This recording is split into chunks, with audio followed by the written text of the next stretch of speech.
Hey everyone, how's it going? My name is Zach Cox, and today what I got for you are a couple characters in the GTA series that you guys might not have known actually die, and a couple of these are optional deaths, and others are just covered up by GTA missions and dialogue, and they are just lost within the series. So hopefully you guys do find the video enjoyable. If so, be sure to give it a thumbs up. Let's try to go for 2,000 likes on this video.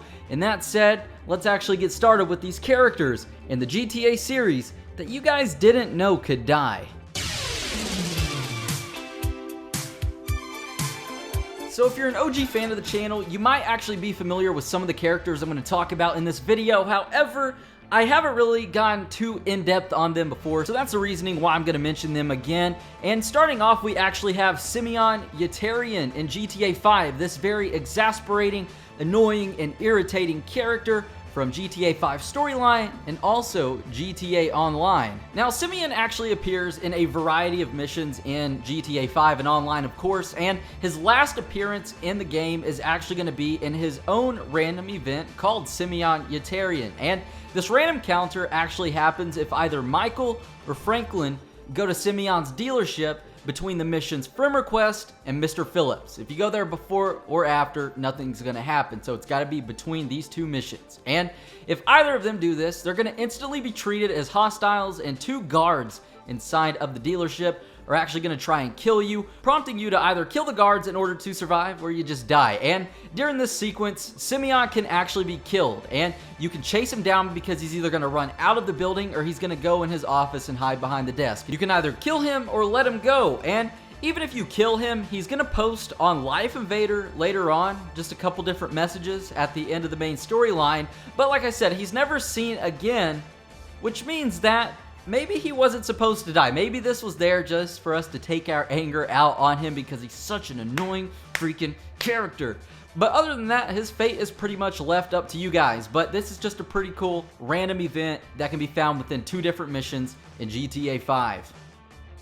Next up, we have another character you guys might be a little familiar with, and this is the Cook from GTA 4, and he appears in a very quick sequence in the opening cutscene to GTA 4, where we can see him smuggling diamonds into a cake mix. He's baking them into a cake to hide them because these diamonds are stolen, and there's $2 million worth of them, and these were actually stolen by the Cook from Ray Bulgarin, and Ray Bulgarin is a Russian mobster who's very ugly in GTA 4, very ugly guy. And Ray actually finds out that the diamonds were actually his, and in a deal where the Cook sells the diamonds to Gay Tony, Ray thought these guys were conspiring to rip him off and take his money and his diamonds and make it look like they weren't his at all. So as a result, Bulgarin has the Cook decapitated, and in a mission in the Ballad of Gay Tony, his head is left on a box on a rooftop, and it's actually left in a cake box, and it's actually discovered by Luis Lopez when he walks into an ambush, and it's a very, very gruesome scene.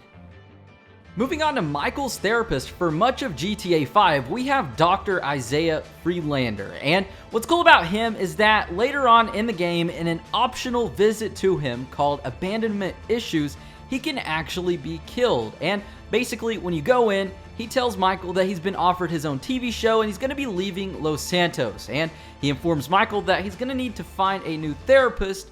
And he implies that he's actually going to use Michael's case on his brand new TV show, stating that he's just going to change the names. And angered by this, Michael actually chases after Friedlander, and then he's given the choice to either kill him or let him go. So his fate is player determined, and it's up to you guys. And what's crazy is that if we actually chase him down and kill him in his car, we can actually take $2,000 from his body. And later on, an internet article is actually going to confirm his death by not only revealing what happened, but by also stating that Friedlander published details of Michael's session using the pseudonym Marky DeSantos instead of Michael DeSanta. And he describes Michael as an idiotic, if terrifying, and assumingly deluded sociopath. However, if you do spare Dr. Friedlander, after some time, he's actually going to email Michael, and in the email, he's going to explain how sorry he is about what happened and what he did. and how he plans to actually help people with this brand new radio program and TV show. And he also goes on to state that he values the time spent with Michael and the experiences that he gained from this, and that they should both move on and forget about what happened between them. However, Michael does have the option of replying to the email, and if so, all he's going to do is threaten to kill Friedlander should they ever meet again. And last up, we actually have Ashley Butler, the drug-addicted girlfriend of Johnny Klebitz in GTA 4's The Lost and Damned, and also Grand Theft Auto 5. And there's actually two ways that Ashley can die in-game, and both are confirmed. The first one is you can actually kill Ashley as she's weeping over Johnny's body after he is killed and stomped to death by Trevor in GTA 5 in the mission Mr. Phillips, or if you let her live here and don't do anything and continue on with the mission, later on in the game, a Weazel News report is going to come on the radio further explaining how Ashley met her unfortunate demise. And it goes something along the lines of Ashley died after participating in a heroin orgy in a Paleto Bay apartment, along with 4 local males between the ages of 53 to 85. And this report also goes on to explain that the only reason these bodies were found is because of complaints of an unpleasant smell coming from an upstairs apartment.